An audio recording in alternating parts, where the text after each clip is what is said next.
Hello and welcome to the 2024 ASCLD Emerging Issues webinar series in collaboration with the FTCOE. Today we will hear from Timothy Kupferschmidt, Chief of Laboratories at the New York City Office of Chief Medical Examiner, and Stephanie Stoyloff, Chief of the Forensic Services Division with the Miami-Dade Police Department, on the increased value of forensic science to lead gun crime investigations. Without further delay, I will turn things over to our presenters. Good afternoon, everyone. I'm just getting my presentation up. I trust you can see that. Again, my name is Timothy Kupferschmidt. I am the Chief of Laboratories at the Office of Chief Medical Examiner in New York City. And I am honored to be here today to be part of the 2024 ASCLD Emerging Issues webinar series. This presentation is being done, as you know, in collaboration with the FTCOE at RTI. I also currently serve as the president of ASCLD. So I'm going to talk today about the New York City gun crimes, the OCME gun crimes unit. We have a dedicated gun crimes unit specifically to process DNA from those guns, so touch DNA. The outline of the presentation is here. Talk a little bit about the background and then the original workflow of our gun crimes unit. And then we got a boost in resources and also a directive to cut our turnaround time. And I will talk about that. And then finally, I'll end with where we are today. So a decade ago, when I started at the OCME, we were doing a significant number of gun crimes, but nothing like today. In 2013, gun cases represented about 5% of our total caseload.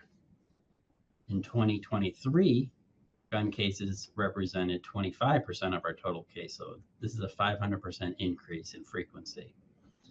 I would like to point out the trend or the slope of the trend line. We had a significant increase in 2015 and 2016 due to a change in NYPD strategy to get more guns off the street. And you can see a post-pandemic increase in gun cases. These are all cases that are submitted to the OCME. And we know nationwide this was an increase post-pandemic as well. So as background, in 2021 and early 2022, we started lobbying the New York City administration, government administration, City Hall, to increase our staffing to account for the huge increase in gun crime submissions from the NYPD. New York City Mayor Adams agreed, and in June 2022, he held a press conference to provide approximately $2.4 million to this unit, which includes funding for instruments, reagents, and 24 new positions. The turnaround time for gun crime cases in June of 2022 was 64 days.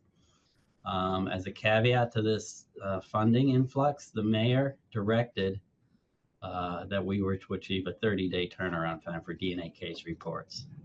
We had never achieved a 30-day turnaround time on touch DNA from guns before, especially at the number that were coming in-house. So what we did is we rolled up our sleeves and we got to work. We opened and advertised the positions immediately after the press conference. We were able to interview, hire, and onboard all 24 new criminalists by September of 2022. They immediately went into our training program. By December, we had worked out our new workflow based on Lean Six Sigma principles and officially started the gun crimes unit. Gun seizures by the NYPD increased about 17% year over year from 2021 to 2022. So there didn't seem to be any slowdown in case submissions. I want to be clear, when I say gun crime cases, I'm specifically referring to CPWs and found firearms. We are still processing guns from homicides, robberies, assaults, reckless endangerment, and so on. These are still processed throughout our laboratory, but not by the gun crimes unit. The specialized unit is primarily handling the CPW and found firearms cases. Therefore, the total number of gun swabs we processed is higher than the metrics I'm sharing here today.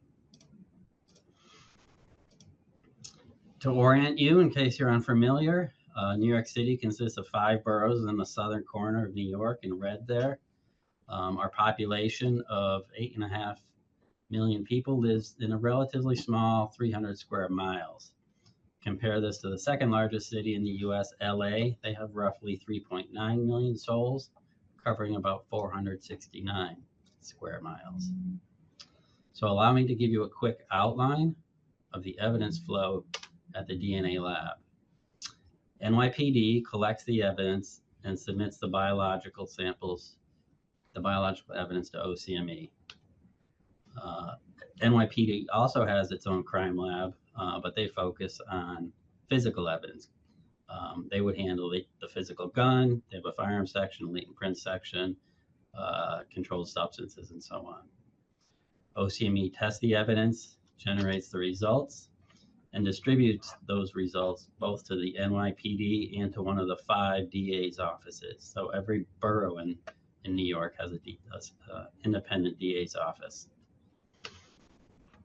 And of course, the results from our DNA testing and results from other testing and investigations go into further the case to hopefully result in prosecution. So our challenges. Number 1, we had to cut our turnaround time in more than a half, of course, without sacrificing any quality standards. We need to onboard, train, and integrate 24 recent college graduates. And it's definitely hard to find 24 exceptional applicants, even in New York City, but we were able to do that. We needed to process more cases, as I said, 17% more just year over year. So what we came up with as a solution is essentially we needed transformational change. We recognized that we couldn't continue to do things the way we always done things and just hope that adding more bodies in the lab will cut our turnaround time, because that rarely ever occurs.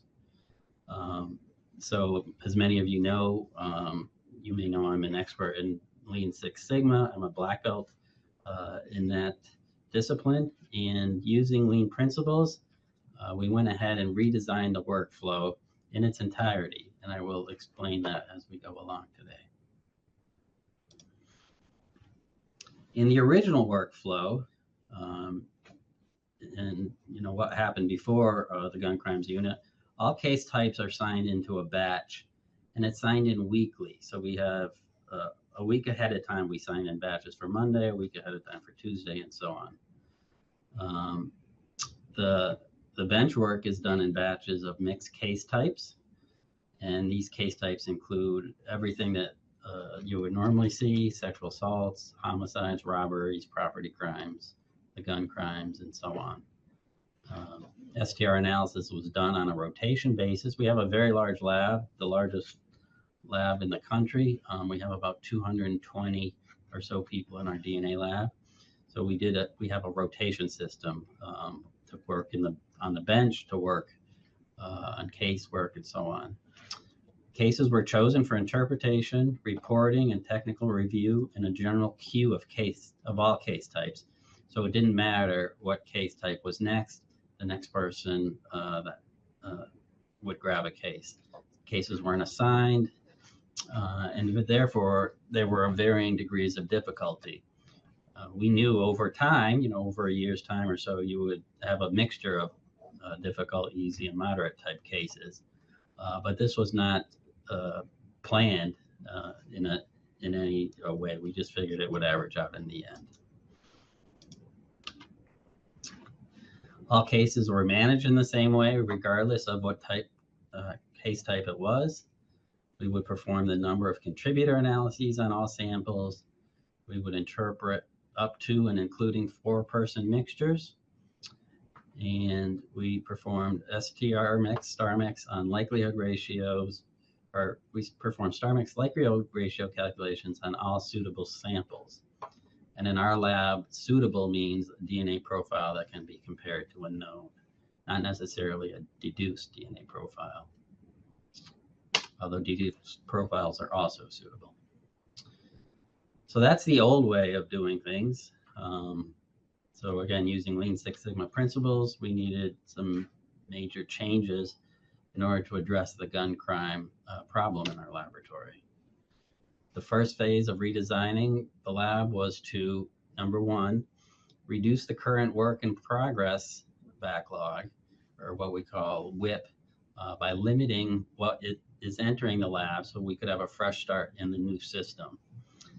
During that time, our turnaround time went up to 75 days, because if you limit what enters the lab, then of course you're going to delay things and your turnaround time will go up. But I tell my staff, when performing a Lean Six Sigma improvement project, you have to take one step backwards before you can take two steps forwards. So this was acceptable. We told our customers this is what was going to happen, and we proceeded. We then designed and did a tabletop analysis of the new workflow and performed some data analysis using CODIS. We shortened the batch building interval. Remember, we built our batches a week prior. That wouldn't work if we're trying to get a 30-day turnaround time. So we were building our batches 2 days prior now. And when we build our batches, we have to do quite a bit of triage on those cases. Our senior scientists look at all the information in the case, the police reports, and so on, to determine, one, if it's suitable for DNA testing according to our protocols, and number two, if it's missing anything, if the paperwork is out of order, or if the paperwork is incorrect, or if we need to get reference samples or something about that. So we need to spend some time triaging those cases. We limited our case sample acceptance policy. This was very important. We limited it to 2 guns per case, regardless of how many guns they seize in a case. So if they're executing a search warrant in an apartment and they find 15 guns, we would ask them to pick just 2 guns, to pick the 2 best guns and swab those and send us those samples. We will do additional guns if the case warrants it, but as the first step, we're only going to do 2. The other thing we said is we're not going to start the testing until the ADA, the Assistant District Attorney Prosecutor, requests testing. Because a lot of times the ADA may have no intention of prosecuting the case, or they may be delayed for other reasons. So we didn't want to waste our resources and do unnecessary work. The ADA may drop the case, or they may have gotten an early plea on the case. Therefore, we waited for the request to come in. We examined a consistent number of gun cases per day. This allowed us to create a steady flow in the laboratory. And we carved out separate instrumentation just for the gun crime unit, so they would know they always had instruments available for them. We auto-replicated more samples. In other words, we duplicated our amplifications rather than wait to see the results of the first amplification. Again, this was to save time, not necessarily to save a small amount of costs on reagents. Finally, we assigned a single analyst to an entire batch of cases rather than one case at a time. So an entire batch of cases is 15 cases. We did 15 cases per day, or we do 15 cases per day. And this allowed for some efficiencies of time. You can look at the controls once for all 15 cases. You can triage for the difficulty of cases. You can expedite the rework if something failed, a re-injection or a re-amplification. And you can organize your cases. You can manage your cases better by working with a batch of cases. And then finally, we had to change the mentality of the DNA analyst. There are set in their ways in how to process cases, and that's a good thing. But the goal of a CPW case is different than a goal of a typical case. We are not offering investigative leads or narrowing down a group of suspects in a CPW. we know who possessed the gun. The gun was taken from the person or from the car or from his backpack or so on. The DNA is simply needed to corroborate the police activity. The DNA profiles were only eligible for our local DNA database, ELDIS, until just last month, and there was a rule change, so all CPW cases can go up to SDIS, which is a big advantage if we're looking to, to get cold hits from these profiles. And quicker results. The 30-day turnaround time definitely results in more pleas and our cases being dropped motions to compel for true defendant exemplar samples, speedier trials, and so on. So there's a huge disadvantage if the courts and the prosecutors, all have to work together to take advantage of this 30-day turnaround time. But when they do, it benefits the entire criminal justice system. In phase 4, we had to do some interpretation changes. We did a risk assessment to determine if not putting these mixtures into the data bank right away, if we didn't determine the star mix liquid ratios, would we miss any unique cold hits? Again, when this was designed, this was only ELDIS cold hits. We looked at about 5,500 samples, and in that entire population, there were only 3 cold hits in the past, one to a robbery, one to an assault, and one to a property crime.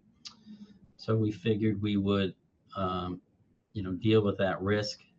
We would eventually get those hits eventually when they went into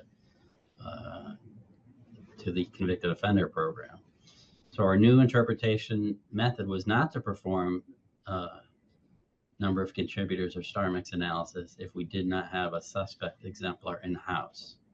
Cases with a suspect exemplar in-house would be handled traditionally. So that was a little caveat for our interpretation changes, which also required a mentality shift of our DNA analysts. When we did perform suspect comparisons, we followed all the normal rules that we have in place for all of our other cases. You can see on this slide what we do with suspect comparisons. All of our protocols, by the way, are published on our website and are publicly available.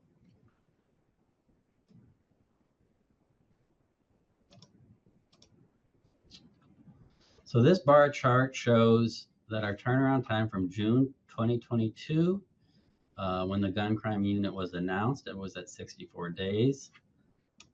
We turned on the gun crimes unit in December of 2022, and that month we closed with a 40-day turnaround time. That was after the high of 76 days. Remember, we hit the 75, 76 days when we were redesigning our workflow. So we lowered the spigot of cases entering the laboratory, lowered the flow of cases. Over the holidays, you can see that our turnaround time did creep up to 49 and 50 days in November and December of last year. This was partially due to a rash of COVID illnesses that swept through our lab in September and October. We do have a plan to return to 30-day turnaround time this month, but again, it's such a precise operation that the smallest things can definitely disrupt their turnaround time. So we have to be aware of that, and we are taking steps to alleviate that. So in conclusion, we are generally meeting the mayoral goal of a 30-day turnaround time, and we do see additional benefits from this. With cases being completed faster, we have seen a decrease in the priority and expedited testing requests. So that's a huge advantage, because that really throws off the flow of the laboratory when the ADAs prioritize a case. That means another case has to be deprioritized. We are seeing notification of more pleas and case closeouts because of this expedited testing. And we are definitely seeing less abandonment samples being sent for comparison. which decreases the number of suspect comparisons being done. Because if we did an abandonment sample for comparison, we would still have to do a true exemplar, an exemplar obtained through a court order in order to go to court on the court order. We don't go to court on abandonment samples generally. That concludes my presentation. I will turn it over to Stephanie, and she will give hers, and then we'll open it for questions. So good afternoon, everybody. My name is Stephanie Stoyloff. I am the Chief of the Forensic Services Division at Miami-Dade Police. I'm really excited to share some of the efforts we've done here in the hopes that it will help others to achieve the same success.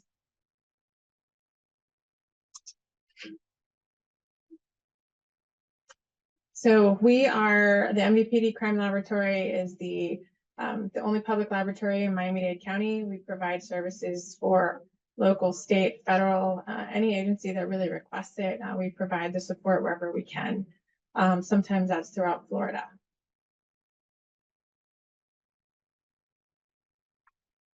Now, one of the questions with using NIBIN is creating the demand. For those of you in the audience who remember the old days, I mean, we actually used NIBIN.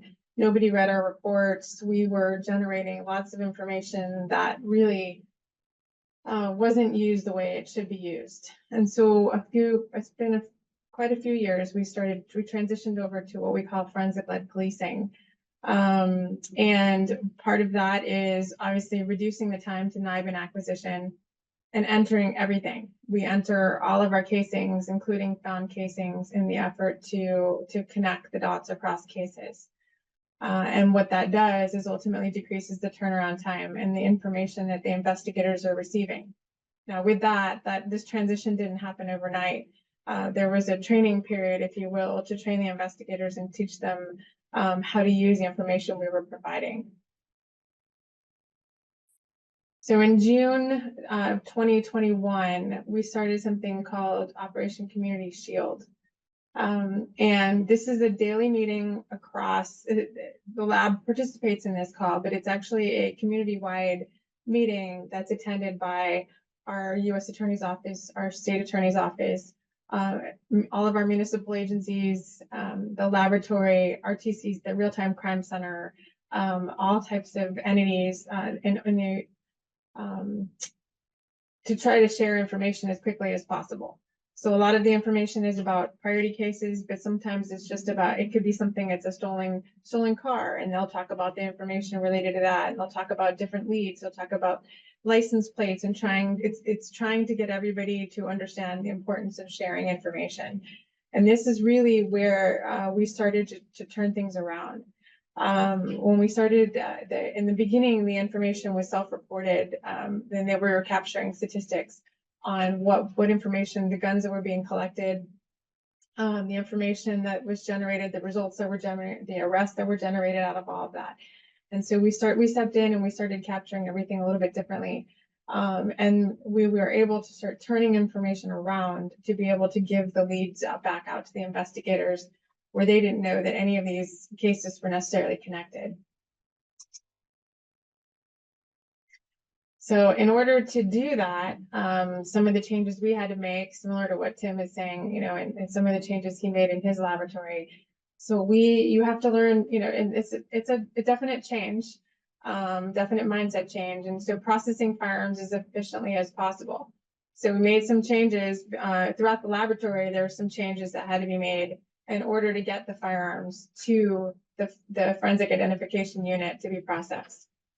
The second part to that is triaging the casings that are submitted in order to get representative casings entered into NIBIN as quickly as possible. So what this did is it created what we called a NIBIN-centric workflow. We trained a lot of people to be able to do this, including supervisors, our scientists. We have 2 police officers that enter casings and do test fires, and then we also have crime scene technicians and support. So I'm sorry, the police officers test fire the guns. But this was a big change because we had to change the fingerprint unit We purchased 2 super glue chambers for the firearms unit, and Fingerprints actually trained everybody how to super glue firearms. Our DNA unit trained them in how to swab the firearms. So our forensic identification section became one-stop shopping. Now this was not always initially received well. As Tim had also said, the changes aren't always received initially, but they understood that on the other end of it, it would be beneficial.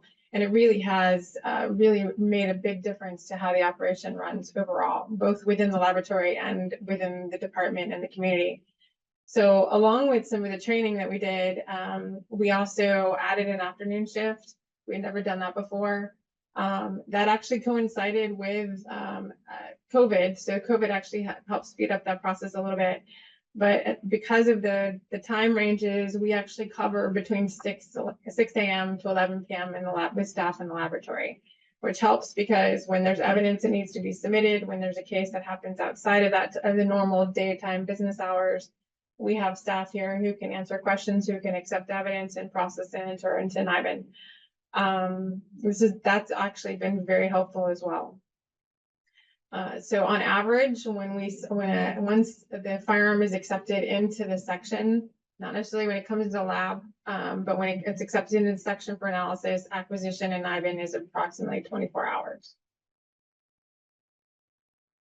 Now, I should also add, we used to do full case workups. So we switched everything over, and from time we started doing image comparisons. We started doing a lot of other things prior to this, but this is where the culmination really happened, where we were able to make changes to help investigations.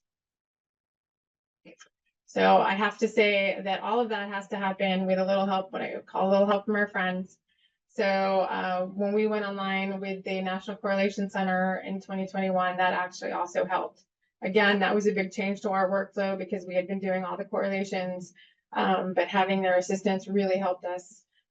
We also have 2 municipal agencies in our jurisdiction that have their own entry sites. So that's been very helpful as well. Their CJICs are also helpful. They also participate on the calls in the morning, and they're able to provide additional information. That the reason that's so important for us, for the laboratory side, is that they had so many firearms that were coming in that, and then there were delays in the firearm, getting them to us and getting them test fired and getting them entered into NIBIN. So with help from ATF over the past, I'd say probably 5 to 7 years-ish, we're able to get all of their ATF help test fire their firearms and get them squared away and be able to start a new process. So they have some of the PSN grants to be able to have a entry point for brass tracks. So that's been very, very helpful for us. So I definitely can't say we did this on our own. This has been a joint effort all the way around. We also have other CJICs that are in our other counties that are nearby in Broward and Palm Beach County. And that's also helped us a lot as well, because there's information sharing that's occurring that's been very helpful. So you can see the spike in the middle, the 3,807 firearms entered. That was our spike when in Operation Community Shield. So you can see everybody, they started submitting more and more firearms to us. Our last year was at 2,700 firearms, but again, understand that these are entered by the crime laboratory. This is not county-wide. We also have our 2 other major contributors from the City of Miami and City of Miami Gardens as well. Our NIBIN links have been relatively consistent across the years, but this information is what is provided all of the investigative leads. If you go back to 2019, I referenced that here because that was our starting point for our forensic intelligence, which we're going to talk about. But when you go back to the beginning in prior years, when we were doing basically counting NIBIN hits, but we were doing full case workups, we weren't anywhere near this range. So a lot of the changes that have happened over the years got us to this point. And here's one place where I would say we have room for improvement. This is actually data provided by ATF. And what this shows you is, here's the national average. This is across the last 4 years. But it shows you, so we are, while we're above the national average, below the national average, sorry, for all these years, what this represents is the seizure, so time from seizure to acquisition. So by the time when this gun is seized and submitted to the laboratory and entered, there's a time we know we can improve on this time frame. But that's what we're trying to get our investigators to figure out what new ways to speed up that process, so that the firearms get to us faster.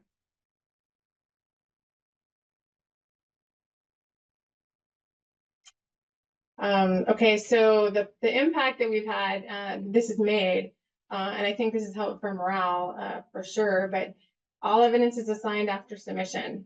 The one thing that we've done too is that if somebody is out, if somebody is sick, if somebody is on vacation, or something happens and a case isn't finished, or something happens, right, that or court, the cases can be reassigned if necessary, and we can.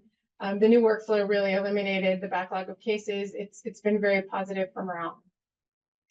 I think one of the big things is that having the analysts also see what their efforts are doing for investigation. So the motivation has skyrocketed because they understand now they're looking to see if there's any NIBIN hits to be able to report the next morning, if not sooner.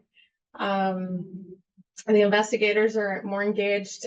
We've created such a high demand that it's almost now we're trying to set expectations so that we can, because it's causing a bottleneck in a different area, which I'll go into. But the interconnections are valued, they understand. And I think also having the other entities, the other CJICs in our vicinity have been helpful too. But I think a lot of it is providing that feedback to our staff, so they understand that they're making a difference every day with what they do. So forensic intelligence, for those of you who have not heard me speak about this before, this is something we created in 2019. What we did is we created a forensic intelligence unit. And this is actually embedded within the division. So it's part of the laboratory, but it's not part of it. It's after the scientists have done their work. So they're taking the data that's created after, and they're presenting that. They're analyzing it and creating actionable intelligence for investigators. And the nice thing about that is that it's bridging the gap, as the now manager over that unit said, she told me the first probably 3 months she worked here that, she said, I don't think you realize that they just don't understand your reports. The investigators were looking at it, and I think we know that intuitively we can't write it the way we would want to give that information, but now they're understanding it and they're asking for assistance. So along with with creating a demand, it's also helped them understand a little bit more and force them to understand the reports. The information that we are using is obviously within NIBIN information is really the starting point. I call it the trigger, no pun intended, but also with CODIS information, APHIS information, and they take information from our LIMS, from various law enforcement databases and open source. So they generate quite a tool for our investigators to use. One of the outcomes unintended, so as I told you, it reduces the bias. Now it reduces bias both on the scientist side, because as we've talked about many times in the forensic environment, that having that information as a scientist is we want to remove as much as we can from the scientists so that they are they're working a case without any information that could potentially bias their results. But this actually also helps remove some of the bias on the law enforcement side, because it's giving them actionable intelligence based on information. But it also, unintended consequence, with helped us align resources in the sense that if there's a case that's linked, if we get a link through NIBIN, or and that will help us prioritize cases in the different units within the laboratory. So that was something that I actually didn't anticipate originally, but that's been helpful. And each week at my briefings, we talk about the cases that are coming up, that are different things that have happened, and where we can prioritize. And they are actually really good at talking to the different managers of the different sections to help coordinate that effort. So as I mentioned from the very beginning, the communication is the most critical part. The intelligence unit creates work products. We call them crime gun event charts. And the one thing we started from the very beginning is we shared everything on SharePoint. So everything that was created, that was in-house, because that's not made available yet externally, but it will be when we have that mechanism available. But one of the things that is important is that they're not reinventing the wheel every single time. So we have crime analysts across the department, we have investigative analysts across the department, and they are able to search names, search case numbers, search information, and not start over every time. We've provided this information to the state attorney's office. We actually had a couple investigators come over one time, and I had told them about what we were doing. And they had a request for information regarding 2 different subjects. And when they queried, they asked our unit for some information. They were able to provide like 6 pages of information on one of them. They were amazed because it's information that is it's concise. Well, it's concise in our sense. When you look at it, you may not think that it's a lot of information, but the U.S. Attorney's Office found it very helpful. They actually have talked about using it for court as well, because it tells the story all in one page. The intelligence sharing relationships throughout the county. The intelligence analysts share information, unlike law enforcement that tends to keep some information close. The intelligence analysts actually share that information and work together. So that's been very, very helpful in developing leads. One thing I had been asked to discuss was and I had spoken about earlier, was the NIBIN leads and CODIS. This is another unintended consequence of trying to get all of the NIBIN information in ahead of time. But in this first example, we had a homicide investigation with a search warrant, and a firearm was recovered from the inside of the vehicle. But because the firearm wasn't associated with the homicide investigation, the profile was ineligible for CODIS. So once the firearm was in NIBIN, though, it ended up being linked to other events. It was 4 separate events, including an aggravated battery with 3 juveniles, which was one of the cases that was of primary concern at that time. So due to all the circumstances and the fact that the events were close in proximity to the time we recovered the firearm, the DNA profile from the firearm was entered into CODIS and led to a forensic hit. So here's a second example. On this one, detectives recovered a vehicle that was suspected to be used in drive-bys where multiple juveniles were injured and casings were recovered. So when they execute the search warrant, the detectives found multiple ski masks in the trunk and a casing under the passenger seat. The ski masks were not eligible for, or the DNA profiles from the ski masks were ineligible for CODIS upload because the subject had rightful access to the vehicle. So just because there's ski masks in the car doesn't make them automatically eligible for CODIS. However, when the casing was entered into NIBIN and it linked to the casings recovered from the prior day, it was the crime scene from the prior day, the vehicle was now an extension of the crime scene. So there were no other NIBIN links associated with this casing. This NIBIN link allowed us to enter the profile and led to an arrestee hit. So one of the questions that we get asked all the time when we present to different audiences is, can you replicate this?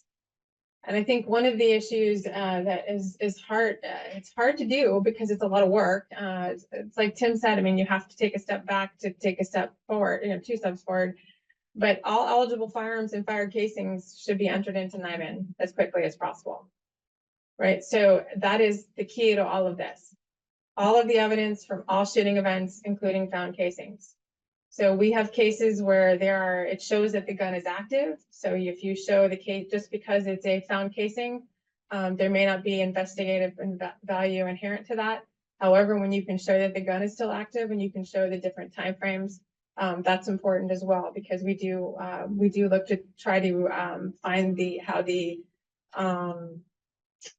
gun came, where the gun is traveling.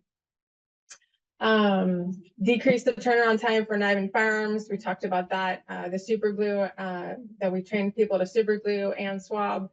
We test fire and enter all the exhibits, and we triage everything. So we've done everything we possibly can from the NIBIN side. Time to acquisition must be reduced. That's another key point. We've worked internally, as detailed above, we've worked internally to create that process. You also have to work externally to the lab to get them to understand, and detectives to understand why they need to submit everything as quickly as possible.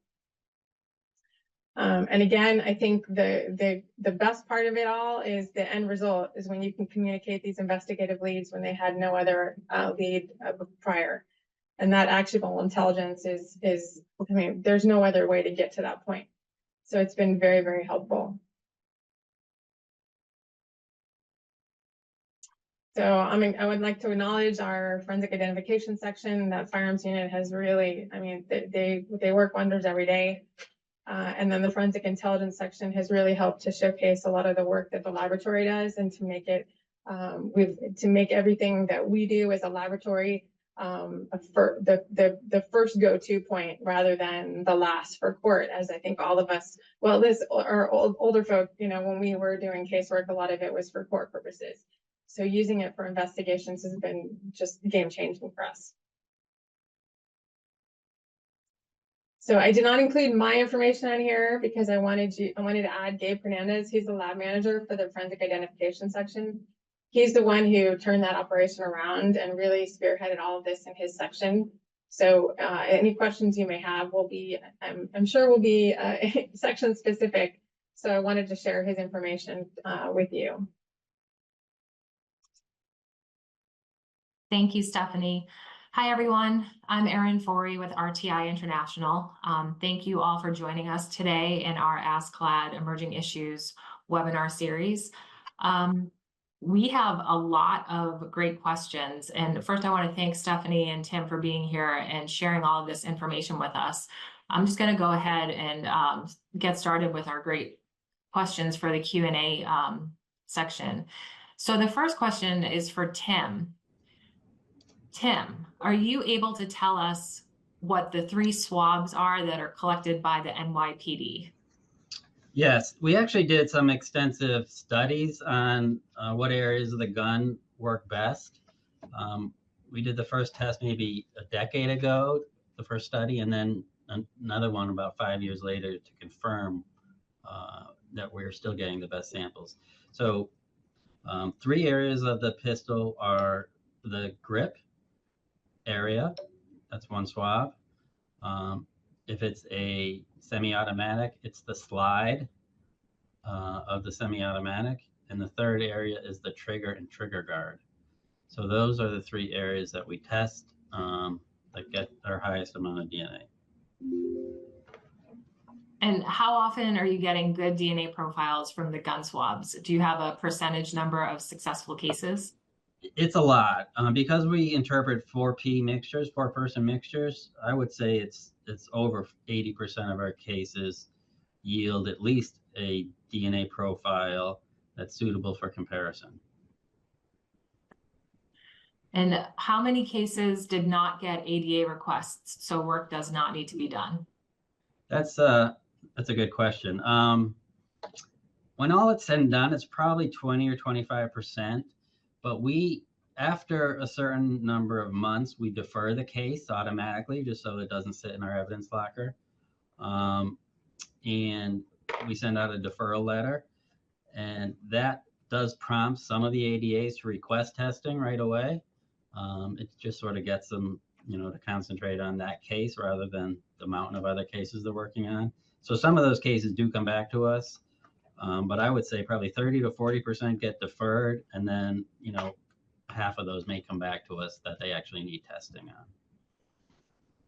Thank you. What percentage of your cases require more than 2 guns to be tested?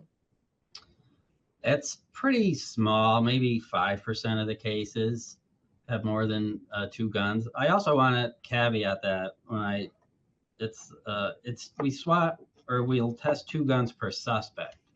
So if you have a case, an instance where 2 guys are pulled over in a car and they find 5 or 6 guns.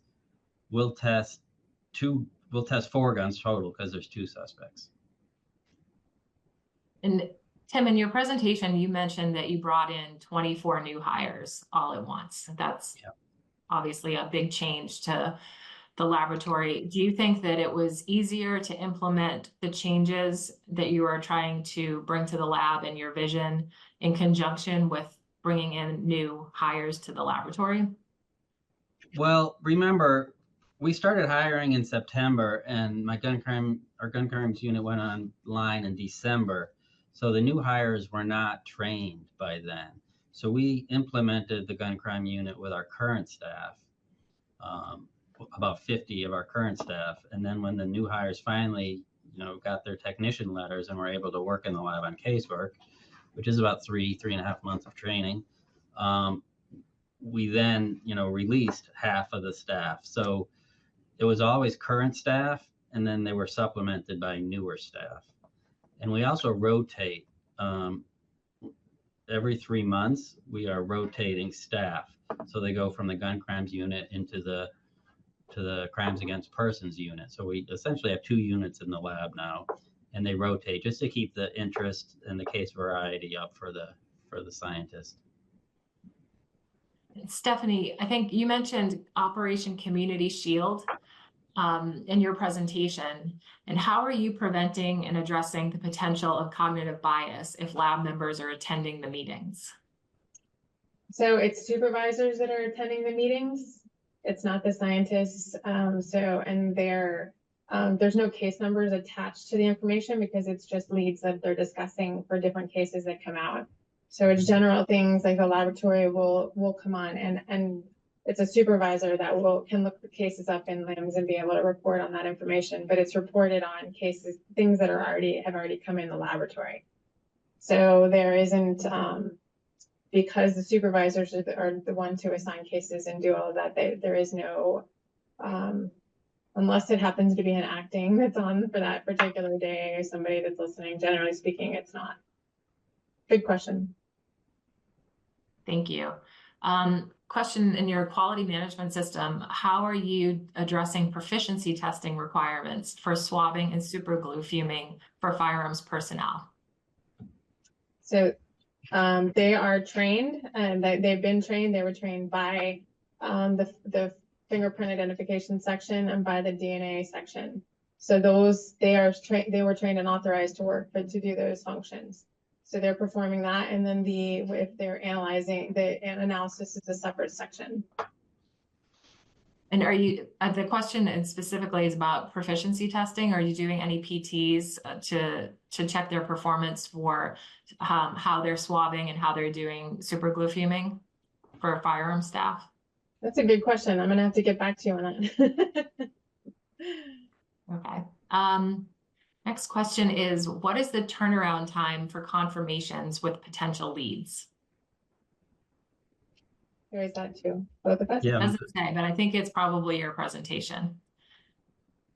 So turnaround time for confirmation, I'm sorry, repeat that.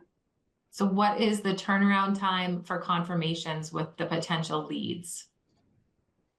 For DNA and fingerprints? Yes, it's probably a NIBIN link, but I'm not sure. It's not, there's no specific, I don't know if the person who answered it wants to clarify in the chat if there's the question. So from an anonymous. I'm not sure what they mean by the confirmations. So let's see if we can get some clarification. Tim, do you have an answer for that?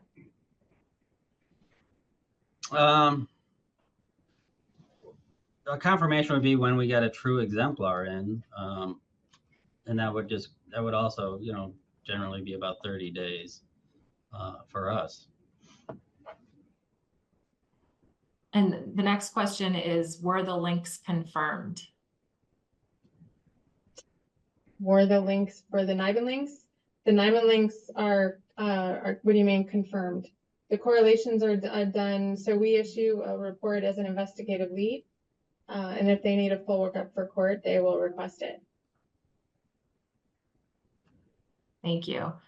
So next question is about the intelligence unit. Stephanie, are the staff in that unit civilians or police officers? They are civilians. They are intelligence analysts. I have 3. I started with 1 and now I have 3. And where and how did you train them? So one of them has experience in the real-time crime center, and she was a crime analyst, police crime analyst before. When I brought her in, I told her what my idea was in the beginning to bring them into for this purpose, and basically let her go through that and figure out what that process looked like. So I didn't have a set idea at that time. I just wanted to. I knew what I wanted to create, right? So the training for that, she's since created a training packet for the people who have come after her into the unit, but it's essentially things that are unrelated to what we do. I mean, there's training as far as learning what the forensic environment is like and learning about the firearms and how the NIBIN process and how all of that happens. She works very closely with ATF, uses the Nest software that they use. Essentially, a lot of the software that they use are things that we don't use on the lab side. So it's a lot of investigative software. They use I2 analyst software. They use different things to be able to connect all the information together. We've also started using Power BI in probably since last year, to link different information sets together, which has been hugely helpful because then a lot of it is automated. And it's connecting dots across all different data sets that we have on the police department side. And speaking of all that information that's coming from the intelligence unit, how is that controlled prior to reaching conclusion to mitigate bias? So there isn't anything and I'm not sure what you mean by controlled or what the question meant, but when the information is pulled in, that's all vetted by the intelligence analysts. So they'll be able to research information. They use and all the information they get to be able to determine what it's kind of like when you say that it's grounded, if you will, that there's good information there. And then when they're presenting that information to the investigators, I'm sorry, what was the rest of that question? How are you controlling the information to mitigate bias? So the bias is, so the scientists don't have anything to do with that side of it. So there isn't any bias returning back to the scientists, but it mitigates some of the bias of the law enforcement side. Instead of their what they think or what they think they know or what they heard type of thing, you're providing evidence-based information so that they can and based on actual case information that we have and actual links to be able to provide that back out. Thank you. This question's for Tim. For DNA testing of the 3 firearm swabs at New York City, how are the swabs extracted? Are you using manual extractions or robotic? And if robotics, what kit and instrumentation? We do use a robotic extraction. We use the Hamilton Star robot. We have both stars and starlets. And our kit is the magnetic bead chemistry called DNA IQ by Promega. Thanks. Is there any thought of doing bullets in the future or any issues with increased use of revolvers or PMFs? That's not directed to anybody in particular. Probably but Stephanie, right? Bullet. Good for Stephanie, yeah. Say that one more time. Is there any thought of doing bullets in the future? Any issue with increased use of revolvers and PMFs? So bullets, we're definitely planning on that. We're actually right now in the process of acquiring bullet tracks to database bullets and to try to share that information out also for bullets. And then the second part. Revolvers, because you don't get the. Right, yeah. I mean, unless it's a direct comparison, those don't go into NIBIN. Thank you. Anything that isn't following this process, it would be a request. There have to be a request for something that they think it's connected to. We'll do that if they ask. At your lab, Stephanie, are you tracking how many latent impressions are developed on your firearms? We're not tracking it specifically, but we do capture that information. So it's in the case specific information. We don't have a report for that. Do you sense or have an idea of whether or not those numbers have been affected positively or negatively with the onset of this initiative? I don't know that the number of fingerprints obtained has significantly increased. What it's done is helped us with the throughput of firearms through the laboratory so that they're not waiting in fingerprints to be processed and then to go to the forensic identification unit to be test fired. So having them super glue will help preserve any potential fingerprints, but helps the NIBIN side expedite that side more than the change in the number of. I don't think that's a significant difference, only because the process just flip-flopped when it happens and how it happens. But the numbers shouldn't increase because of that. Thanks.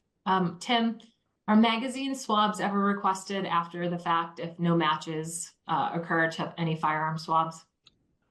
Not routinely. We will test different items on special request, but we have shown experimentally that we get really poor results for magazine swabs.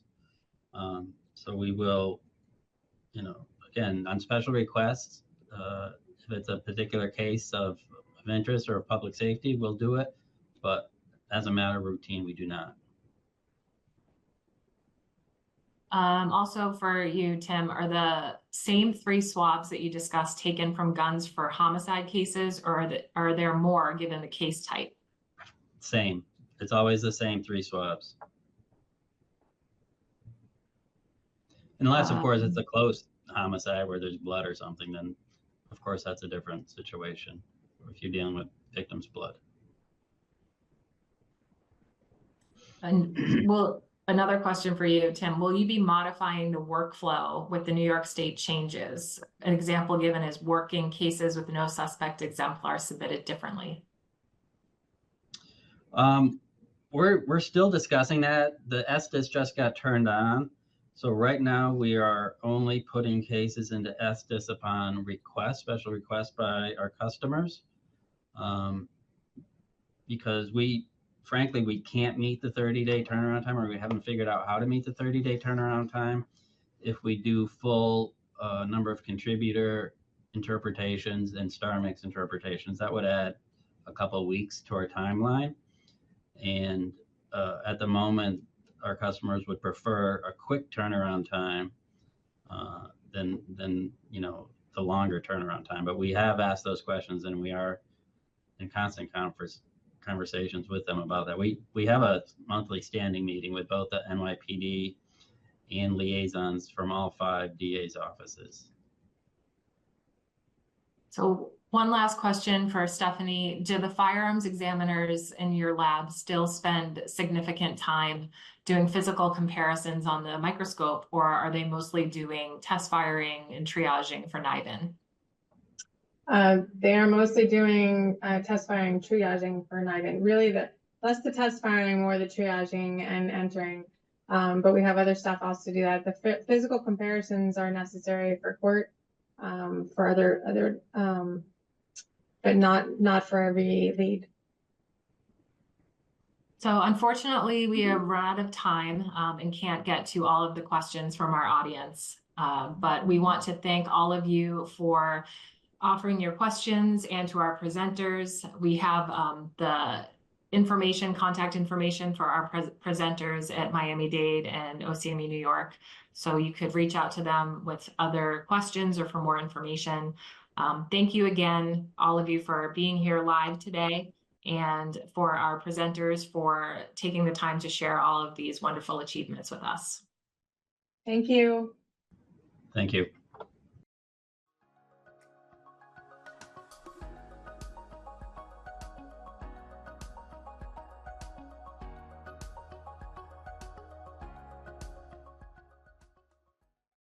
Hello and welcome to the 2024 ASCLD Emerging Issues webinar series in collaboration with the FTCOE. Today we will hear from Ben Swanholm and Jessica Elfritz from the Phoenix Police Department and Ray Wickenheiser with the New York State Police Crime Laboratory System on the increased value of forensic science to lead gun crime investigations. Welcome, everybody. My name is Ben Swanholm, and I am presenting with one of our team members, Jessica Elfritz. She leads our CJU NIBIN coordination. So I'm going to start some slides off, and then Jessica will include some of her information towards the back half of our time. So as you can see, our title and outside of the lab approach to NIBIN. We're going to talk about that specifically for the most part, that our NIBIN is outside of the laboratory and how that works for us and some advantages we have because of that. So first we will start with just a few stats about the city of Phoenix, if you weren't aware. So we are the 5th largest city in the United States, 518 square miles. Our sworn officers are 2,700. You can see our crime rate, but most importantly, you can see how many firearms we average per month impounding, around 430, and then volume of casings. And those are bags of casings, so that casing could have 1 casing, or it could have 20 or 50, depending on the circumstance of the case. If you were with us last week, I know Tim and Stephanie shared some information about where their city size is, so it's kind of interesting. Right, New York is like 8 million residents, but their square miles is smaller than Phoenix. So we're really large from a square mile standpoint, but we don't have the density that New York has or something like that. So talking about our program, we really had 2 goals of our program when we started this, and this was really 2018, 2019 ish that it really kind of started, or we started to get into putting it into practice. So first it was meeting the ATF's MROS, or minimum required operating standards, and then leveraging crime gun intelligence to impact violent crime. Those were our 2 main goals. And so the main component that we had to really work on establishing is this standard in those MROSs, which is enter all fired or test fired casings by, within 2 business days of receipt.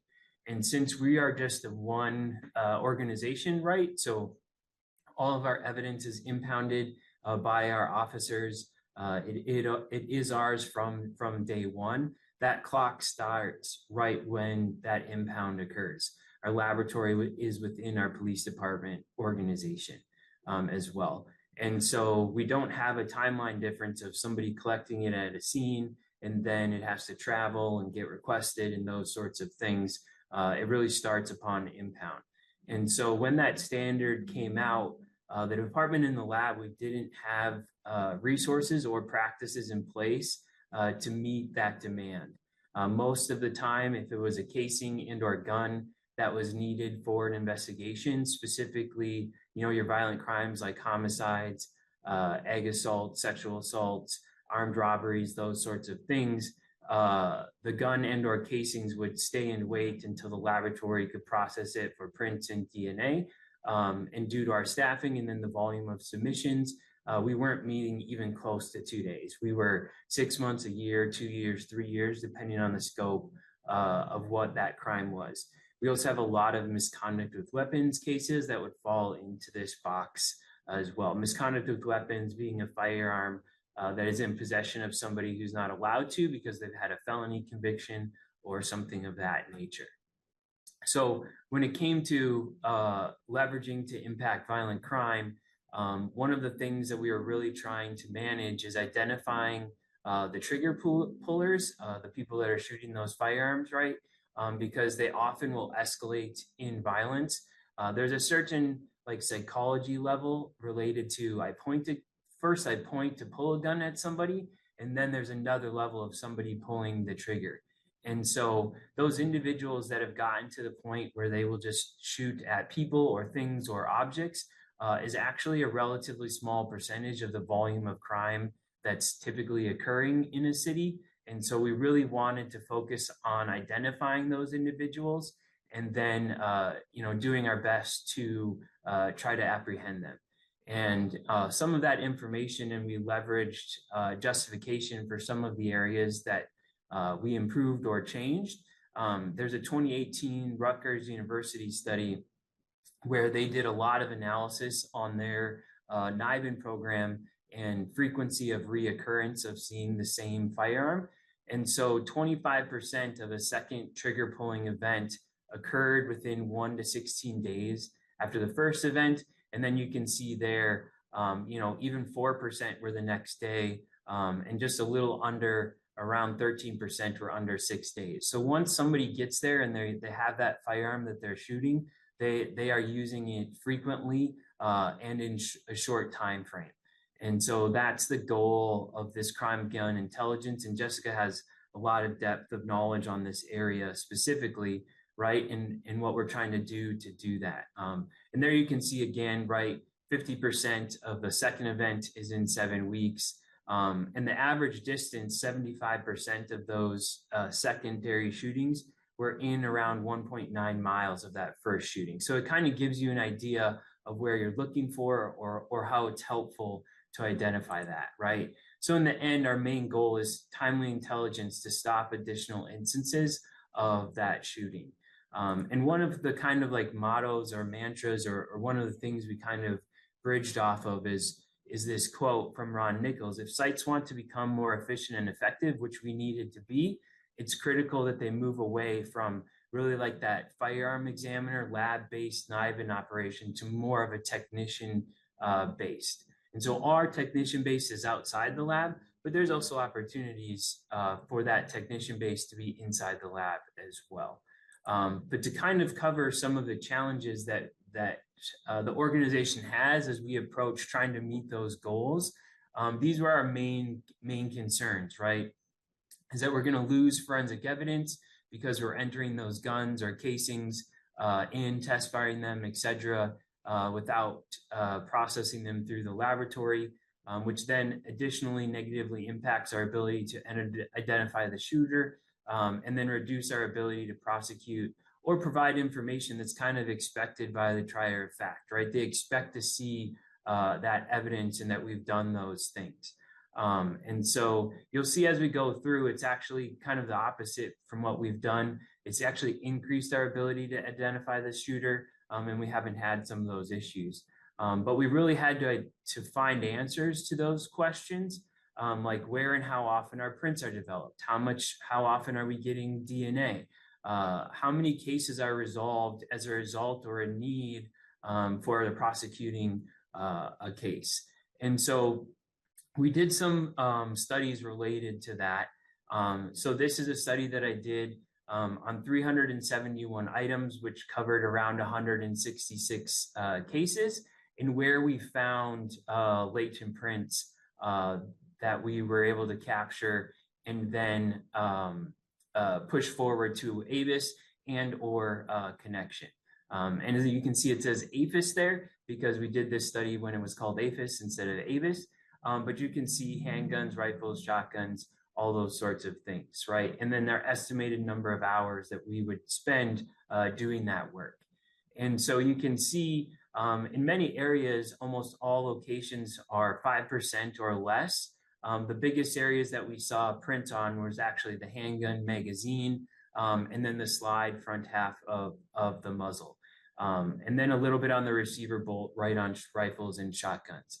And then additionally, you can see that of the 166 cases, 24 of them only had APHIS entries, and then 55 prints actually came off of those 24 entries. So we're not looking at a lot in totality, but one print can solve a case in that respect. And so it's kind of a risk proposition that we proposed and evaluated. And when we do the shooting, and Jessica will talk more in depth, but I'll just hit it at the moment here, is our team doesn't use the magazine. They won't use the magazine that is supplied with the firearm itself. So our 30% of the time when we get prints, and most of those APHIS entries are actually related to ones we find on prints, that we're not losing a lot of our opportunity there. A lot of the prints or photos we took are not great prints. You know, they're partials, they've been smudged, they've been double stamped type of thing. And so they're not great prints a lot of the time as well, which you can see why, you know, we had 418 images, but in the end, only 55 of them even went into APHIS for evaluation. So the handling of the firearm and the impact to prints is relatively low in totality, as well as you know, the areas that are actually handled for the test fire isn't a lot of these areas. A lot of the areas that are handled during a test fire have friction on them that impact the development of prints in that respect. And there's a lot more here, by all means, for questions, but just trying to cover quickly to kind of show what we did and how we evaluated this. All right. Then this, you know, one of the other questions that we posed was, how does the forensics of these cases impact case resolution? So we looked at 311 requests that we had covering 295 cases. Of those cases, right, 170 of them we actually went through laboratory processing. 125 of those cases, right, so 170 plus 125 is 295, were actually withdrawn, as in the requests are withdrawn because most of the cases pled out before we even got to processing that item. So that kind of shows you, right, like, even though you may be getting a lot of requests for evidence, potentially almost 50% or close to 50%, 40, right, 30, 40, analysis isn't actually needed for what the case is going to move forward and how it gets resolved. So going back up to those 170, right, we actually developed prints in 65 of those cases, right? But in the end, a lot of those cases pled out, and a lot of them pled out at or before the time that we completed our analysis as well, right? Most of the time in those cases, right, maybe we completed our analysis on a Thursday and there ended up being a plea on a Friday or a Tuesday. The court process doesn't work that fast. And so many of our analysis weren't probably directly linked to the result of the actual plea that occurred. Additionally, you know, we ended up only seeing 7 cases that went to trial. And then you can see 5 guilty verdicts and 2 non-guilty verdicts, but in one of the non-guilty verdict cases, one of the other defendants actually pled guilty. So depending on the scope of that crime, right, we may or may not have impacted anything related to that case because maybe that other defendant was the source of the crime. And so then also, where are we seeing DNA? Because that's another argument that we're going to lose out, right? So we looked at 1,500 some odd casings that we processed for prints. In 22 of those, we developed something of a print, not necessarily a good print, right? Because you can see 0% of those were actually of ABIS quality. And then a really small percentage, 0.0065, were even of comparative quality. So processing casings for prints hasn't resulted a lot for us for success. Additionally, what we have seen though is processing for DNA. We do think there's some correlations to the process Jessica is going to talk more about of swabbing those casings within that 24 to 48 hours, but we are seeing around 41% of cases where we have a request for DNA that we're getting some sort of DNA off of those casings. Now, only 2%, a little over 2%, allowed those to go into CODIS. But in many of these violent crime cases that we actually are processing right now, we have somebody that is a subject of interest, a suspect, etc. They get a buccal swab from that individual or other DNA, and that has resulted around 22% of the time we're able to compare to those standards and potentially make some correlations. Now, the stats may not be great sometimes because it's not like we're getting full profiles everywhere and every time, but at least we're potentially able to do something from an aspect of comparison. So as a result of that, we kind of reversed course from where we had been. So we are letting the investigation and the need for the gun crime intelligence drive what we're doing in forensics versus forensics limit the investigation or the ability to gather that gun crime intelligence. So we moved all of our NIBIN processing outside of the laboratory. Test firing, swabbing, NIBIN entries, NIBIN correlations, all of that sort of stuff is with Jessica's team. Everything outside of a direct comparison, right? That does get handled by our firearms team. But as you saw, we'll get like, I don't know, 60 some odd, or maybe it's in another slide coming up, 60 some odd hits a month in NIBIN. And we're only confirming 1 or 2 of those a month. So that again allows us to move faster on those if we need to, because we don't have the volume.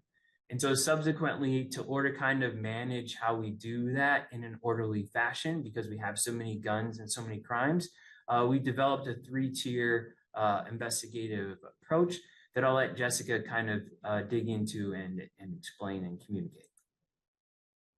Yeah, so like Ben mentioned, when we first started this, we really wanted to make that transition to being able to process our firearms and casings as quickly as possible. Best case scenario would be processing guns and casings directly from the scene and our most violent crimes so that we could get the information to our investigators in real time. In order to do that, we had to identify gaps in our processes that were preventing us from being able to do that. And the handling of prints and DNA was our biggest time constraint. Not only did it rely on the detectives to submit requests to the lab for that processing to take, but then it required the lab to be able to complete that processing. And as Ben mentioned, our lab just didn't have the capacity and the manpower to be able to do it that fast. So utilizing all of the data that Ben just showed you guys, we presented options to our investigators and also to our prosecutors. We brought our prosecutors into the conversation to be able to decide how we could move forward in better expediting the print DNA, the swabbing collection on the front end when it came to firearms-related evidence, so that we could process that evidence through NIBIN in real time. One of the big things that we had to do was we actually created a policy in partnership with our prosecutors that we no longer rely on detectives requesting this process to occur. So there isn't a detective who is submitting these items to be processed for NIBIN. We now have a policy where it is an automatic process. All firearms and all casings automatically are sent to NIBIN from once they're impounded. Additionally, we no longer rely on detective requests for prints and DNA on firearms on the front end. So what we did is we built a 3-tiered process and established how and when DNA was going to be collected on the firearms. And that became an automatic process. So the detectives aren't submitting it. It is determined automatically based on the circumstances of the case. So for our tier 1 would be all of our homicides, our officer-involved shootings, anything that's real high profile. And in those instances, the policy that we implemented was that, with the exception of homicide, that if homicide needed prints, if there was extenuating circumstances of the case where prints were necessary, then yes, the gun would always go to the crime lab first so they could process it for the prints and DNA, and then it would immediately be transferred to our NIBIN unit for processing. For the NIBIN processing, the test firing, and everything else. With that being said, once we established this process and once we showed our homicide detectives and our other investigators how we were doing it, and we showed them all the information that Ben showed you earlier, it is pretty rare for a homicide gun to go to the lab before it comes to us. More often than not, either somebody from the crime scene is bringing the gun to us from the scene, or somebody from my unit is going out to the scene and receiving custody of the firearm and bringing that firearm back for immediate processing. When we do it that way in real time, directly from the scene, we're able to give investigators answers as to any links that gun has, including a preliminary link to their own crime scene before they've even cleared the scene. So the way that we're actually test firing firearms was utilizing the data that the lab provided to us on where they were finding prints on the guns. We are only swabbing the textured areas of the gun the areas that we have to touch in order to be able to test fire it, meaning the grips, the trigger, the buttons, the levers, the rear of the slide, the textured rear area of the slide. And then we always incorporate the front sight area because we know good DNA comes off the front sight area because, you know, people like to put the guns down their pants. It picks up a lot of DNA there. So we established the exact areas that we are swabbing in order to get DNA prior to test firing. And then during our test firing process, it is a clean process. We call it using clean techniques, meaning gloves, masks, lab coats, clean surfaces with each gun. We are the shooter's the only person who handles the firearm. There's a secondary person who is handling the packaging of the firearm. So the shooter literally only reaches in, pulls the gun out of the packaging, performs the test fire, puts it back in so that if after the fact it needs to go for additional prints and DNA, that the crime lab has the ability to do that after the fact. So we preserve the areas that we know that we're going to handle. We mark those areas. As you can see on the screen there, we've got little clip arts of the different gun types. So we're actually giving a visual to our crime lab of the exact areas that we swabbed on the firearm so that they are aware that they have additional areas that they can swab and do all the print processing on after the fact, if it is deemed necessary after the fact. But utilizing that data, we identified we were safe to swab these areas without, with minimum impact on the lab's ability to be able to get prints, because we felt that the areas that we were swabbing wasn't an area that they were likely to get prints off anyways. Again, we presented this to our attorneys and they agreed. So for our tier ones, those are the ones where, yes, they get the option to send to the lab for prints, but it's rare for them to do so. On the other side of that, our tier 2 guns, those are basically all of the firearms that are impounded by patrol out in the street. So for those firearms, the blanket rule is whether or not possession was established at the time that the gun was impounded. So the guns are automatically sent over to our unit from impound, and we can establish if the gun was removed off of a person in a holster, in their pants, off of a person, we can proceed with test firing that gun without swabbing it, utilizing our clean techniques, and everything is still available to go to the lab after the fact. If the gun is found anyplace else, if it's found under a seat, in a car, in a backpack, we will always swab those areas of the firearm prior to test fire. So that is our standard rule for all firearms that come into custody, is they are handled in that manner. It doesn't rely on a detective request for that process to occur. It is an automatic occurrence, and it has a policy to back it up that says this is how firearms will be processed when they come into custody. For cartridge cases, because of the success that we've had on getting DNA, and we're going to show you a case here in a minute that is a perfect example of it, we decided that we were going to continue to process casings for DNA.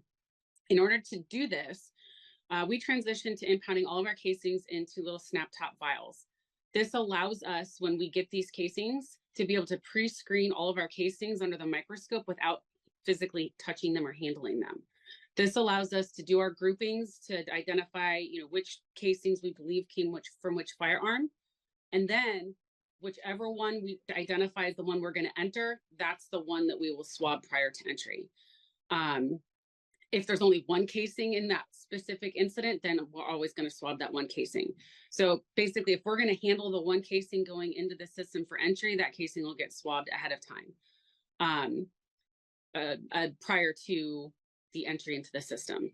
Now, very recently, and Ben can give you some more information on this as well, but recently, our crime lab started seeing an increase in the amount of DNA profiles they were getting off of the casings that our unit was swabbing. And one of the theories and beliefs is that because we are swabbing these casings within 24 hours of when the crime occurred, we're pulling that DNA off of those casings before it's had a chance for the metal to degrade it further.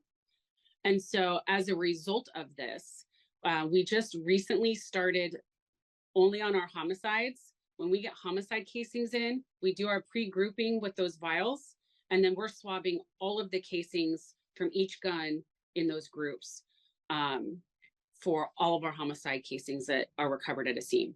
So we group it into the different firearms that we believe, and then we're swabbing each group all of the casings, so that we can pull that DNA, potential DNA off of those casings within that, within hours of the crime occurring, to hopefully increase our chance of getting DNA.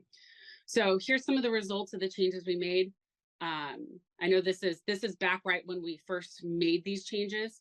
Prior to us doing all of this, we were only processing about 21% of our eligible evidence, because we were waiting for detectives to submit NIBIN requests to us. And if they didn't submit it to us, it didn't get processed. So that was usually a 2-month, 3-month, 4-month delay. And then it was even longer than that if they wanted it to go to the lab for prints and DNA. At the time, again, we were only processing about 21% of the evidence, and it was averaging about 125 days for us to get that item of evidence in our custody and get it into the system. We didn't have any written policies on it, so there was no requirement for anybody to actually send us a request for NIBIN. It was just the detectives that felt like they wanted to try it. And most of our stuff was getting processed at the end of a case after it was adjudicated as a precautionary before the gun was released to make sure it wasn't linked to anything else. Since we've implemented this, all firearms and all casings come through our unit. Everything that is eligible to be processed is processed. We've been meeting that 2, sometimes 3 business day rule, mostly because of staffing, and we have that average goal that we have met.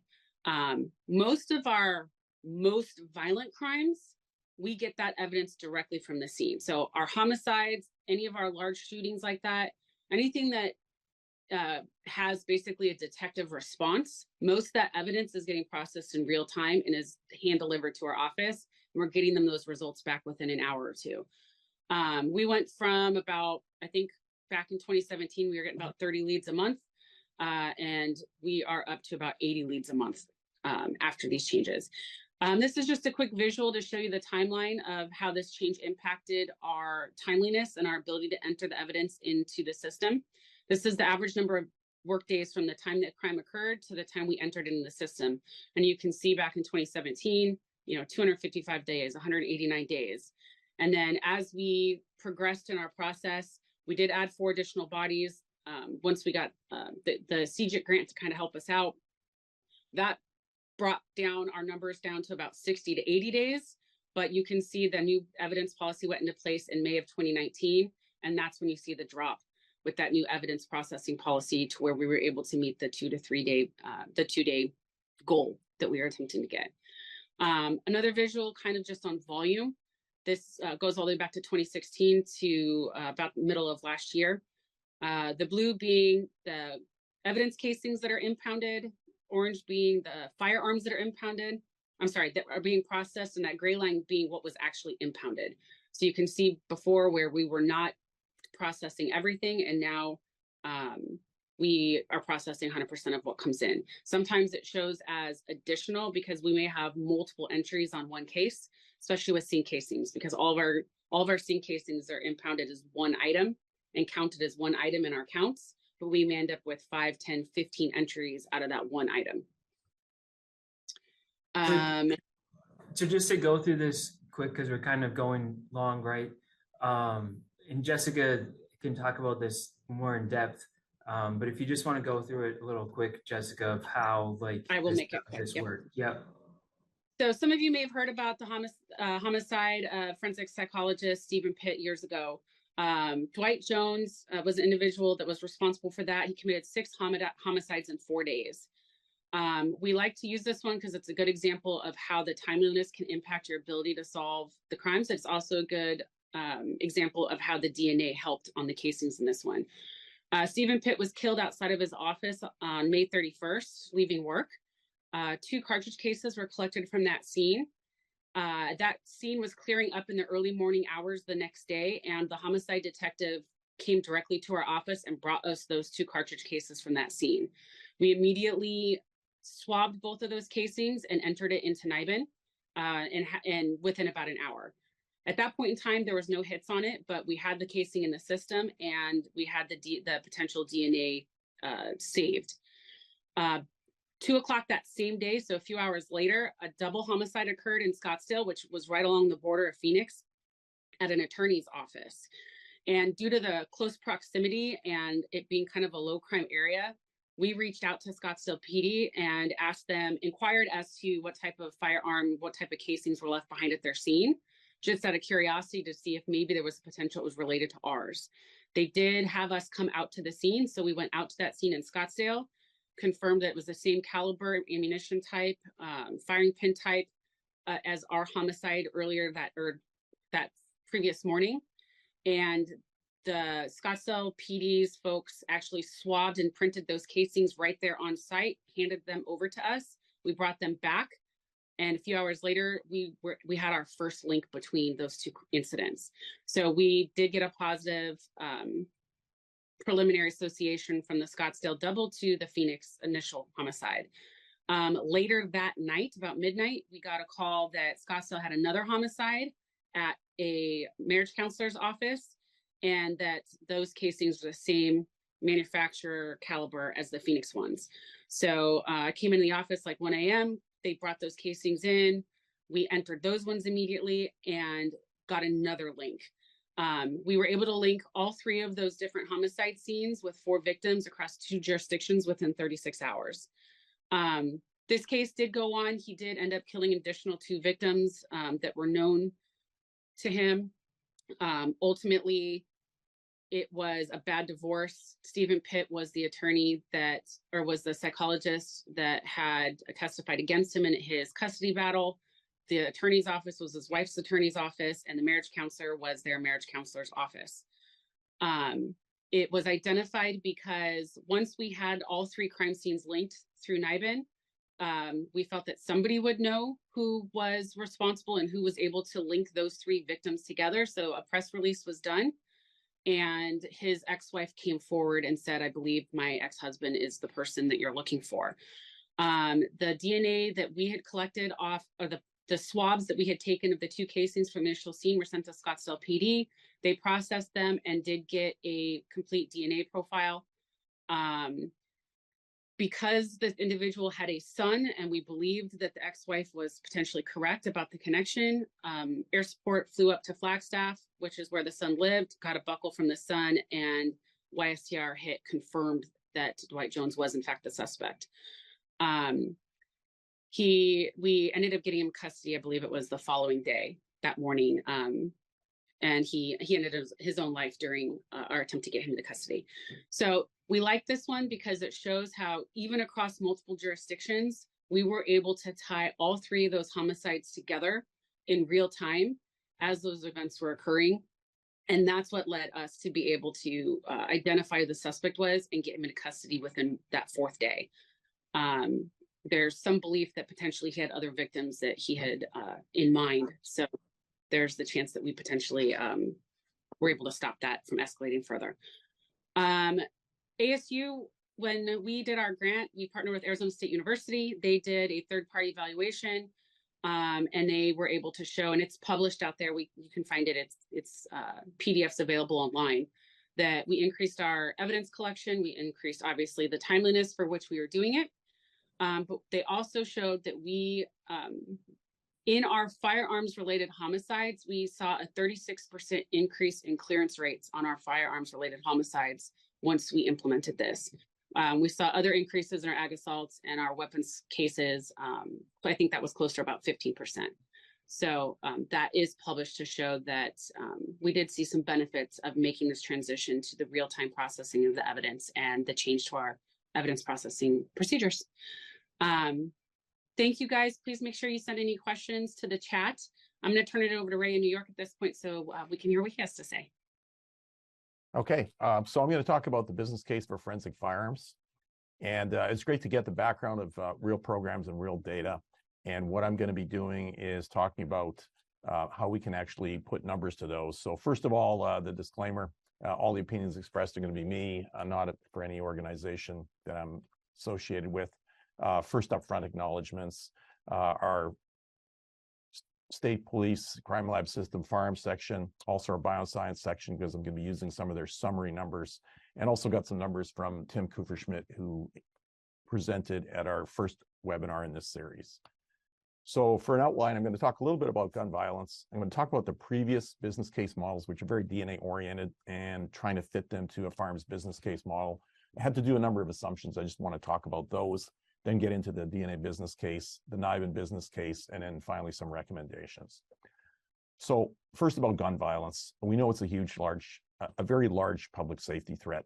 And we know that forensic science has proven programs that provide you objective evidence can really move our investigations forward. NIBIN in particular matches expended cartridge cases to each other, potentially to a suspect firearm. DNA also can associate that gun evidence to those fired cartridge cases or to the guns. So the two can really work very well together. And investment actually allows you for sort of a smaller scale investment to use the much larger investment of the database. So that's really good value. We know it works, but putting a number to it can really assist us with resource allocation. So the whole point of the business case is to provide that objective information. So you're trying to direct the folks who are making the decisions on money. Is this where we want to put the money? Is a good return on investment? So when you consider what we do in the crime lab, is we try to maximize the value of evidence. So we bring in raw evidence, a cartridge case, what have you. We're going to enter it in NIBIN. We're going to work on the DNA. And what we're going to try to do is increase the value of that evidence. So what we're doing is a problem statement. Can we place a value on firearms evidence? And we try to guide those resources and apply them to help solving the case. So we talked about potential different workflows, particularly folks who are actually doing it. Sort of the saying in the IT world, which is GI Joe, or good in, good out, garbage in, garbage out. We really want to be able to collect that best evidence. And it's great to see the numbers which can guide us to do that. And even a small percentage, considering you've got multiple cartridges that are fired, you've got a number of chances, if you will, in order to get that DNA or get that NIBIN hit. So we are looking at latent prints, DNA, and firearms evidence. And it really does make sense if you're starting from a blank page. How are you going to maximize value? It really does make sense that we look at one unit potentially for triaging that. Obviously, we have existing systems in place. We want to try to use best practices. So I'm going to talk about, first of all, the business case for forensic DNA, and as in the first model that was used or I've used, and I used no suspect sexual assaults. And the reason I did that was because when you have a no suspect sexual assault, if you don't have forensic analysis, that case really is not going anywhere. The victim can't identify the suspect, so you're able to use the DNA, use those databases, and develop a suspect. So typically those business cases have two factors. One is the cost of the crime itself. I don't come up with the cost of that crime. I use references, and people are way smarter than me in finance and coming up with those numbers and statistics. So you've got the cost of the crime itself. And then you have a second factor, we'll call a recidivist factor, as in when you prevent or solve this crime, how many additional crimes do you solve?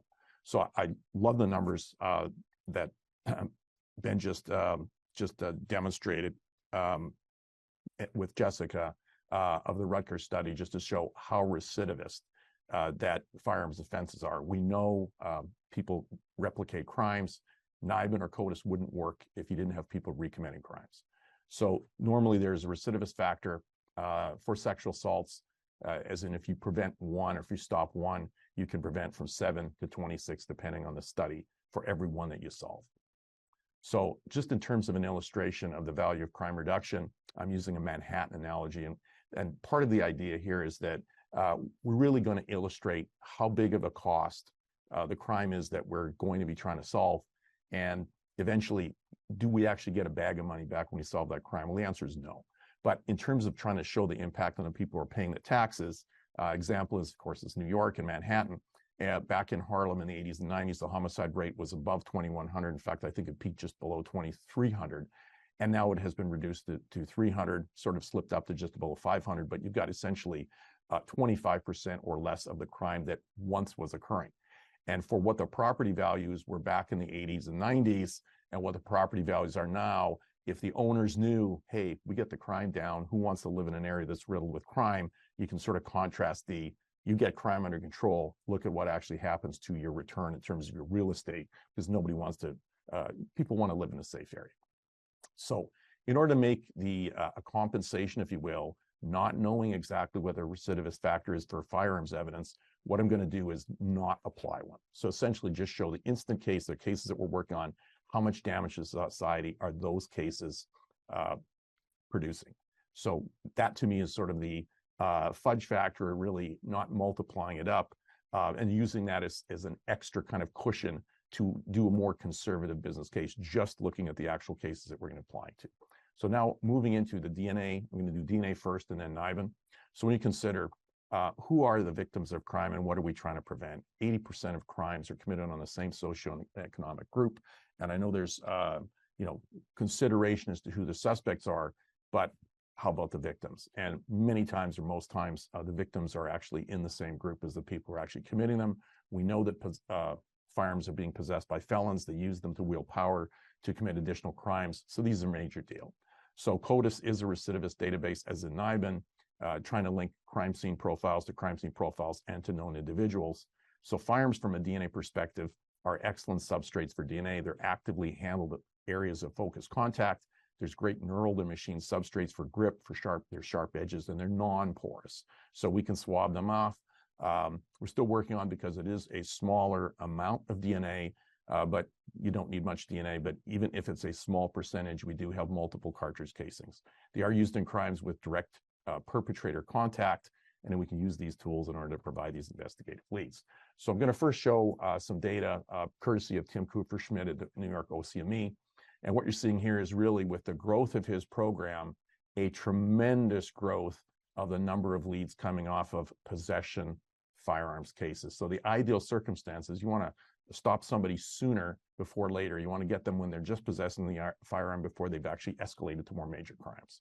So you can see here in the case hits a tremendous, essentially a 5-fold increase. And down at the bottom, the total hits just under 1,000, 2022, and as of the end of last year, over 4,000. So just put those in a chart just to illustrate the huge increase. Probably the total hits, the top line, which is green, really shows you a tremendous escalation. So they put a lot of resources, but they're getting a great yield in terms of a lot of investigative leads. They're helping for those possession cases, which is ideally getting at crimes early before they're escalating. So the first step in terms of costing crime or coming up with a business case is looking at the actual cost of the crime itself. So this is from a reference I've got at the end from Matt DeLisi and company out of the University of Ohio.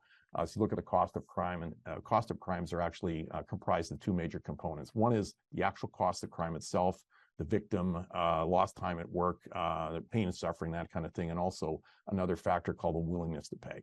The bottom line is they've developed these particular costs. Homicide, you can see over 17 million, very costly crime. Assault at 145,000 plus, robbery 335, and burglary at 41,000. So sort of a great check in this. They also have sexual assault, which we don't have any of in terms of the gun violence. However, their estimate was 435,000, whereas another reference independently done by a study out of Stanford University, California, was 438,000. So really only 3,000 difference. So it's kind of verifying the numbers that it's reasonable in terms of how costly these crimes are. So what I did is look at our hits in New York State Police. We had a small number of profiles that were entered because we're not doing possession. They're not being entered into the national database. But I did look at specifically those types of crimes. So we had 4 homicides that had CODIS hits, aggravated assaults 5, robberies 2, and burglaries 1, for a total of 12 hits. And you can see on the cost of crime, those total up over $70 million in terms of actual damages. Now, the other side of that, and we consider we entered 34 profiles, which we got 28 hits, which is really a tremendously high hit percentage. You know, these are people who are committing serious crimes. And in order to actually develop the actual what did it cost or the expense in order to save that or work on those kinds of cases, we had in any shape or form 65 people over those 2 years who worked on any aspect of the case. Fully loaded salary and benefits, which is by far the largest cost we have in order to work those cases, roughly $8.4 million.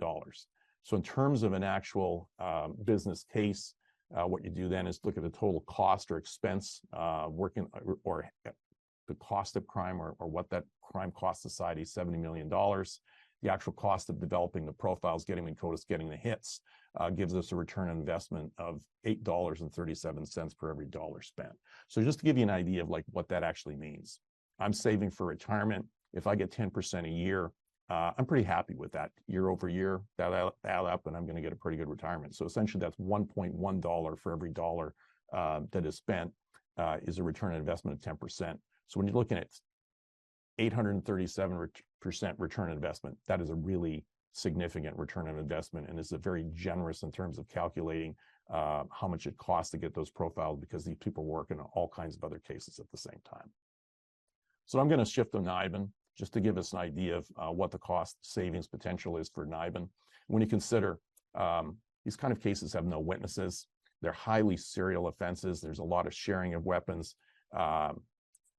As the previous presenters demonstrated through that Rutgers study, a lot of recidivist crime. And what I took away was 50% of those cases, there was a recidivist within 7 weeks. So that's very, very high.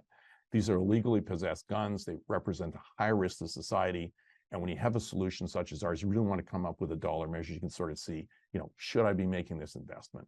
So these are the actual leads from New York State Police Firearms Section from years 2019 to present. So you can see there, we started slow, added resources. When I say slow, that's really not too bad. Over 300 leads in 2019 to over 1,000. This is as of October 2023, last fall. So you probably plus that up a little for the rest of the year. Things have tended to flatten there just because we've got some crime analysis centers which are now doing NIBIN leads with technicians, but our total NIBIN leads over the past 5 years, over 3,700 leads. So there it is charted just so you can see the increase over time starting to flatten. I'm just trying to pick up a little bit of time. So in terms of what that actually means to the different kinds of crimes. So what we've done, very difficult with our LIM system to get the data out in terms of following every single one of those crimes. So what I was able to do is essentially say, for all the NIBIN leads, what kinds of cases did we work on? So I could get a percentage. So essentially weapon criminal possession, 40.2%, reckless endangerment, you can see the numbers there. So essentially 5% of our cases we worked on and provided those leads. So that translates to over 200 leads on homicides. Same thing with criminal mischief on down. So actually coming up with an estimate. So these are not a hand count, but these are an estimate produced by our LIM system. Here's just sort of a total showing that the majority of those crimes are, they're smaller crimes, but a significant number are the major ones that we are going to put a number to. So when you actually look at the homicide with that cost of crime out of that previous chart, you've got essentially over $3 billion on the cost of crime, homicide being a very costly offense, assault over 58 million, the robberies that we worked on almost 20 million, and burglaries almost 2 million, for a total of just shy of $3.6 billion. That's with a B of the cost of crime, and that is no recidivist factor. That's just the instant cases that we're working on. So now what did it cost us to actually get those cases worked and solved? So considering, again, we're trying to be very conservative here, our forensic scientist experts do a lot more than NIBIN, but certainly it'll cost, throw in their entire salary, which fully loaded is 129,000 plus, which is 88,000 plus their indirect costs. Three brass tracks instruments, 4 match point instruments, 4 comparison microscopes, and 1 stereo microscope. So the next chart I'm demonstrating just essentially the cost, which all added in is just over $7 million. So then when you do that comparison of the actual total cost savings, or what the crime is that you're working on solving, just shy of 3.6 billion. The expense all in and pretty generous, because in the beginning we didn't have even all of those people, but I'm trying to make it fat. Which, when you look at the return on investment, is frankly almost obscene. It's just such a large return on investment. For every dollar you spend, you save over $500, and that is not even accounting for recidivist offenders. So a very, very large return on investment. And in essence, NIBIN is a silver bullet, pun intended, to provide you leads on these very important cases when they do escalate. So in terms of conclusions and recommendations, as I demonstrated through the numbers here, when DNA does provide you a profile, it is a very large return on investment, where you're getting $8.37 for every dollar spent. NIBIN, on the other hand, is a massive return on investment, over $500 for every dollar spent. A lot of those leads going out for minor crimes, hopefully preventing the large ones. But when we do get large ones, we're working on the dollars very much justify the investment. So you're using that much larger database to leverage it with a smaller local investment. Helps our investigations go forward, especially when you can get a timely lead. And that timely lead and objective evidence is going to give you a lot better investigations. There also is the potential to eliminate the wrongfully accused, But the bottom line is it's all about public safety. You get improved investigations, you're going to promote public safety. And there's a reference, as I promised. The top is that particular paper that gives you the actual costs of crime, and then a number of the business cases that I referred to as well. And so with that, happy to answer any questions. Thank you for your kind attention. Hi, everyone. I'm Erin Forey at RTI International, and I'm also a member of the ASCLD Training and Education Committee who put together this series, two-part series of webinars. I just want to thank Ray, Ben, and Jessica for being here today and presenting to our audience. And I'm just going to go right into the Q&A section here. For Ben and Jessica, I just wanted to ask if you guys could clarify, when you say that this unit is outside of the laboratory, do you mean it is like physically outside of the laboratory, or is it outside of your whole management and quality management system? So it's actually both. So it's physically outside of our laboratory. It's in another building that's technically across the street from the lab right now, but it could move at any day type of thing. And then all of Jessica's team is not in the laboratory's operation, accreditation, anything. It is all outside of the scope of accreditation. So no proficiency tests, no anything, none of that stuff. We do train them on the techniques that they're using. So they're using our techniques from an aspect of quality and clean techniques and those sorts of things. We make sure we do that as a part of the program, but it's not in scope of our accreditation or of any kind. Do you think that has helped with the efficiency of the program, not having to necessarily align with all of those accreditation requirements? Yeah, I would say it has, as well as, you know, the other part of that too is people think it's probably going to negatively impact operations, and we have not seen a case negatively impacted because it's not part of the accreditation work that's done at the laboratory. And just to add to that a little bit, we really look at it like think of the little drug test kits that patrol officers get out in the street to test drugs, right? Those drugs still have to go to the lab for confirmation later on, but it is a preliminary evaluation. So we really work as almost like a triage into the lab for the firearms evidence. So the processing we're doing for NIBIN is all preliminary. It allows us to identify the potential links, and then based on the needs of the case, then it will go to the lab for that scientific analysis. So it is what we're doing here. I saw one of the questions being related to how we're documenting it. I can send samples of that out, but it is a very simple template of this firearm was test fired on this day by these individuals, and an example of an exemplar was entered into NIBIN, and the casings were retained for, in storage. It's literally that simple, because anything that's going to be testified on in court from a scientific analysis perspective is something that the lab will have done in the confirmation process later on. So we are very preliminary, which allows us to do all of this a lot faster because we don't fall under those accreditation standards.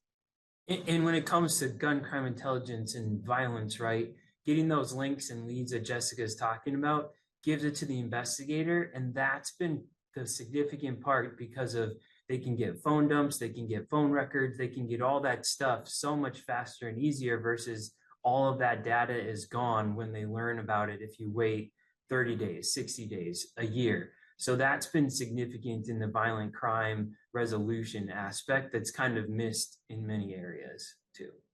Thank you. Ray, it was very interesting to see the work that we do in the labs presented in this business case aspect. One of the questions that our audience attendees have is, for the cost of the crime analysis, your reference was from 2010, and did any of the presented numbers have inflation factored into that? No, actually, I didn't inflate them. I think for me, the area where I feel the most vulnerable is when I'm relying on somebody else's numbers. So I really want to go, if you will, kind of conservative, using exactly as they've published it, or trying to make it so that nobody can really impeach the numbers, or if they have a question, go right back to the people that's their publication. So I've sort of shopped around trying to find references that are consistent, have sort of a good foundation, And the ones I'm using, I feel either are using forensic data or they've got a really broad base. So certainly people are welcome to look at any other study that has a cost of crime. The numbers are going to be significantly large that are really going to support, I think, what we already know. We know that CODIS works. We know that NIBIN works. But when you can actually put a number to it, it really kind of makes it objective to go, wow, does it ever make a difference? And for me, that's the takeaway. You're not going to save that money or get a bag of gold, to say, here's all the money you saved. But what it really does is put it in perspective. When you can provide that lead, it makes a huge difference and it's extremely cost effective. And then just really quickly, the NIBIN value obviously had a much larger return on investment than DNA in your presentation. Do you think that your business case here shows that NIBIN has more value or is actually better than DNA? Okay, that's a great one. And I'll just say when you're talking about guns and it's like NIBIN, you have a tool. Now, I think DNA, kind of like gets a lot of good press. The fact that you have, I think, actually Jessica and Ben's numbers show that you're not getting a huge number of usable profiles. When you get them, they really do work. But when you look at, you have expended cartridge cases, they're going into NIBIN. And we get an extremely large lead percentage coming back from the cartridges that we put into NIBIN. So I think in this case, it shows the great value of NIBIN. I don't want to discount DNA because the two really work well together. When you can link crimes with NIBIN, then you can actually put a suspect name to it. I mean, that's an incredible 1-2 punch. But I think in this case, it's like NIBIN really is having its day here with firearms violence and the potential to solve and prevent it. Thank you. One quick question before we have to wrap up. And for Phoenix, what are the swabbing methods that you're using for DNA recovery on the expended cartridge casings? And are results variable by casing material? So we're just using water and wet dry swabbing. We are looking at some of the areas related to that we've seen out of San Diego and Philadelphia and some of the other states using a chelating agent that helps reduce the negative impact of metal and those sorts of things. So we are kind of going to start leveraging that information moving forward in the future. But this, at this point, is relatively simple, just straight, analytical water that you normally use to swab things and cotton swabs, nothing special in that respect. Okay, I think we can squeeze one more in. In the tier 1 cases, are you using gun blue on cartridge cases? And if so, how is that impacting your NIBIN results? So we did implement, as in the laboratory had gun bluing a while back, and we weren't seeing significant differences amongst gun bluing versus the other latent print development techniques that we use here. So we actually stopped using gun bluing. Across the board, when we're processing a casing for evidence, we're using, super glue fuming, fluorescent dye staining, those sorts of things.